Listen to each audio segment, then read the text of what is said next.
Mr. Chairman. I want to thank you, too, for testifying today, and I apologize for not having been here, but you know how it is. We're between two committee hearings.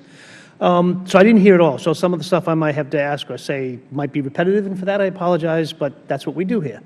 I guess I want to put things in perspective. I mean, as I understand it, there's about 9,000 HUD employees that are reasonable estimate? It's actually about 8,000. 8,000. So about 8,000 employees, and looking at your list, give or take a dozen names, 15 names here of people that have committed acts that are questionable, ranging from the terrible, horrendous crime of nepotism, trying to help a family member, which I know is against the rules. I get that, but I don't think any of us want to send anybody to Sing Sing for that. We want to make sure it doesn't happen to the best of our ability, but there are worse. 2 other people who stole large sums of money and maybe some other things.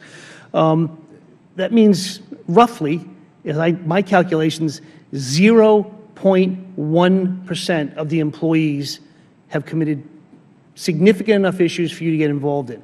Not that that forgives the individual actions at all, but I just don't want anybody to walk away with the idea that somehow HUD or any other agency that I'm aware of is full of people, all of whom want to commit nefarious, terrible actions. I know that's not your intention, but sometimes when we sit here and only talk about the bad actors, that's what some people hear at home, that the world is full of bad actors. And for me, I'm a former mayor, as some of my other colleagues are.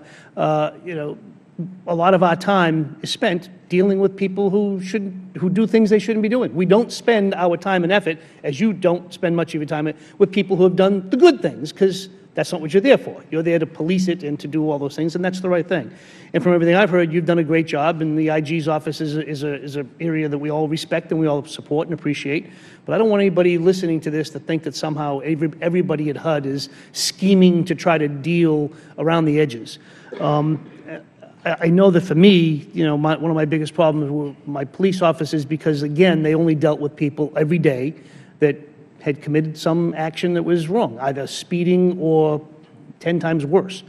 And sometimes they might forget that 99.9% of us are good, law-abiding citizens. Actually, it's my problem right now with my NSA problem, but that's a different issue. So I just wanted to be clear about that. To me, I think that's important, and I really do think that, I guess the other thing I heard is that there was some concern about unions. I want to be real clear. I've negotiated with unions, and unions are there. Unions don't have to come defend their 99.9% good members.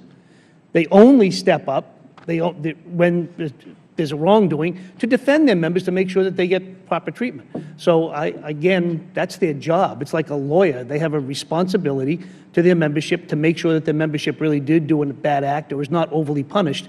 And to be perfectly honest, the only thing I found problematic about your written testimony is the fair amount of time spent on differences of opinion on category or degree of punishment.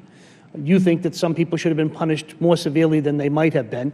I guess that's fair, but I also don't think that I don't think that's a measure of whether you have been successful or whether HUD is a good agency. That's a reasonable difference of opinion. You know, I personally think that, for instance, most of the people of Wall Street who did bad things, they all get off. They all get off. Nobody from Wall Street has paid an ounce of contrition to the actions they took in 2006, 7, and 8. So I understand the problem, but I don't want to lose focus as to what we're here for. We're here to make sure that HUD employees, and that's your job, HUD employees toe the line, and when there is a wrongdoing, that the HUD administration helps you and others correct that situation. And from what I've seen and from what I've read on you, most of that has happened. Is that a wrong impression? Is that a wrong conclusion from your report? Well, to be clear, sir, the report gives you only a small smattering of examples. Unfortunately, there's more. But I would say it's not like there's a rampant misconduct issue in HUD.